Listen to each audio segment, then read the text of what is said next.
A paz do Senhor, estamos aqui mais uma vez para falar da palavra de Deus, que é linda e maravilhosa. Hoje vamos sair da história de Jó, porque o Senhor me deu outra orientação, mas amanhã retornaremos para ela. Se você vai ver pela manhã, bom dia. Se for à tarde, boa tarde. Se for à noite, boa noite. O tema hoje é: tudo está no controle do Senhor Jesus. Às vezes a gente fica inquieta por alguma situação, ficamos sem dormir, né? Ou você está com gente enferma, o médico já disse que não tem jeito. Tudo está no controle do Senhor Jesus. Aquele sonho que você luta e não realiza, tudo está no controle do Senhor Jesus. Aquela história que não vai nem para frente, nem vai para trás, está no controle do Senhor Jesus. Ele tem alguma situação a resolver, ele tem algum propósito a agir no meio dessa situação. Amém? Mateus 8, do 5 ao 13. A cura do criado do centurião. Entrando Jesus em Cafarnaum, chegou junto dele o centurião rogando-lhe, dizendo: Senhor, o meu criado jaz em casa paralítico, violentamente atormentado. O que eu acho interessante é que era o funcionário dele, o escravo dele. Perdão, minha garganta. Mas primeiro, quando ele chega a Jesus, ele roga-lhe, né? Depois ele fala que o criado dele está atormentado. Veja que era um homem de autoridade. Ele não estava falando de alguém da sua família, ele estava falando do seu criado. Mas ele rogou a Jesus, porque ele devia ser um patrão muito bom, um senhor muito bom. Ele não se preocupou com o nome que ele tinha, com a estatura dele, o poder dele, mas ele se preocupou com o seu criado. E com certeza deveria ser alguém muito útil para ele, porque se não fosse, ele não se preocuparia. E Jesus também, ele se preocupa com você e comigo. Ah, Beth, mas você não sabe o que está acontecendo. Tudo está no controle do Senhor. Às vezes a gente está atormentado por alguma situação, inquieta, ansiosa, mas o Senhor não quer isso, porque tudo está no controle dele. Aí Jesus lhe disse: eu irei e lhe darei saúde. Jesus disse a ele: eu irei.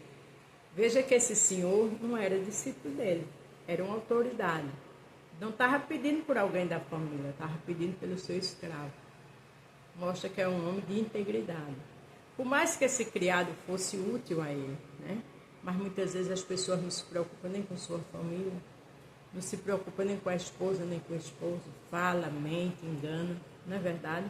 Mas esse homem não era um homem do povo de Deus, mas era uma pessoa de caráter. E o centurião respondendo disse: Senhor, veja o que esse homem disse. O centurião respondendo disse: Senhor, não sou digno de entrar debaixo do meu telhado, mas diz somente uma palavra e meu criado há de sarar. Sabe o que me chama a atenção aqui?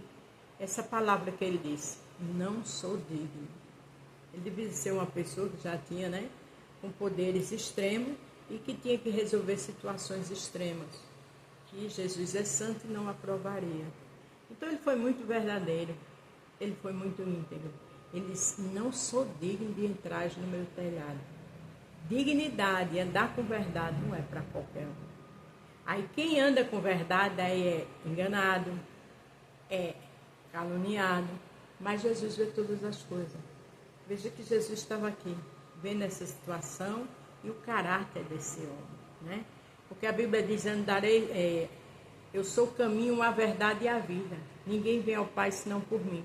Jesus é o nosso caminho, Jesus é a vida. Não cabe a gente andar com mentira. Ele diz: conhecereis a verdade e a verdade vos libertará. Esse homem aqui, esse centurião, não era do povo dele, mas andava com a verdade. E muitos que estão na casa dele não andam. Mas só que Jesus conhece tudo, não é verdade? Pois também eu sou homem sujeito ao poder, tenho soldado as minhas ordens. Digo a este, vai e ele vai, a outro, vem e ele vem, e ao meu criado, faz isto e ele faz. Ele não disse com todas as palavras, mas Jesus entende tudo. Ele quis dizer: olha, o que eu mando eles fazem. Então ele tinha situações que ele tinha que dar ordem, e que não era benéfica aos olhos do Criador. Era ordens, com certeza, de duplo sentido. Era ordens, com certeza, muitas vezes de fazer coisas ao extremo. Mas Jesus conhece tudo. Não adianta se esconder atrás da Bíblia. Não adianta fazer coisa por trás dos bastidores, porque Jesus conhece tudo. Agora, o que me encanta aqui é que esse homem não mentiu. Esse centurião, um homem de autoridade, ali, procura pelo seu criado, mas com verdade, né? Com seriedade. Maravilhou-se Jesus, que Jesus se maravilha com pessoas que têm fé, com pessoas que têm atitude de verdade. Às vezes as pessoas olham para a gente com um olhar crítico, né? Porque escuta várias conversas, mas eu e você que anda com a verdade, descansa no Senhor. Ouvindo isto, disse aos que seguia: em verdade vos digo que nem mesmo em Israel encontrarei tanta fé.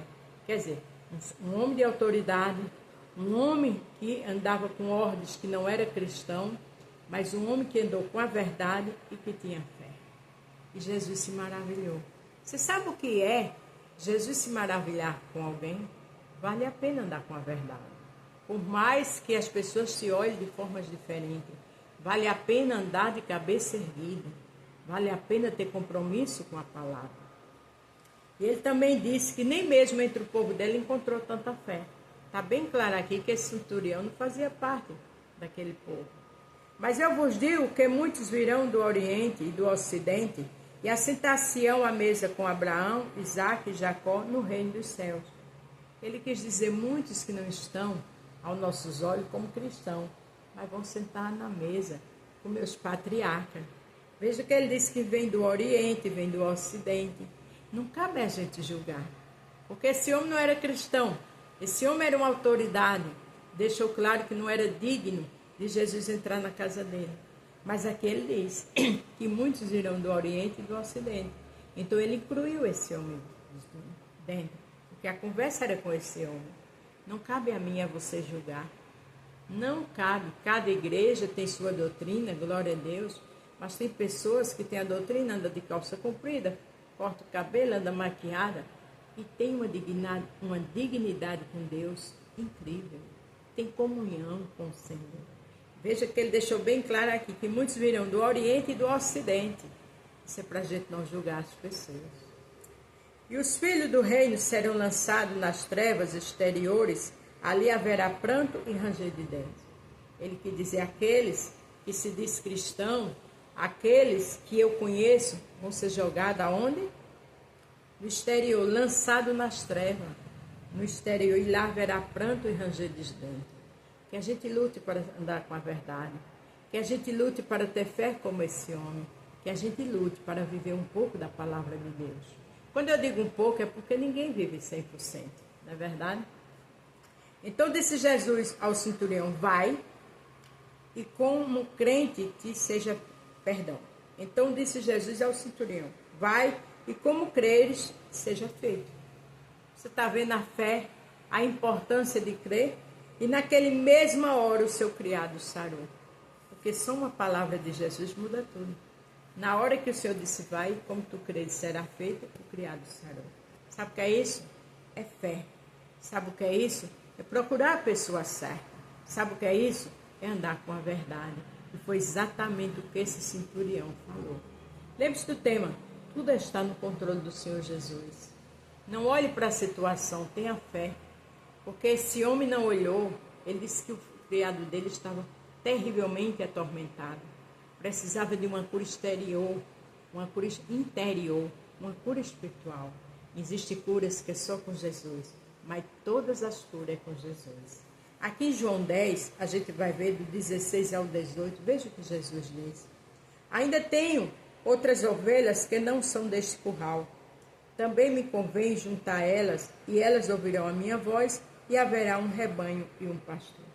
Veja que tem ovelhas em outro rebanho. Você está orando por alguém que está em outro lugar?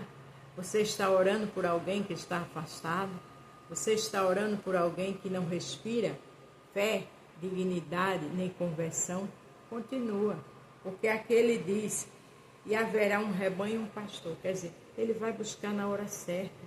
Você tem um filho, uma filha que está nas drogas, alguém que aos seus olhos está perdido, vai para a igreja só no exterior, Jesus vai buscar.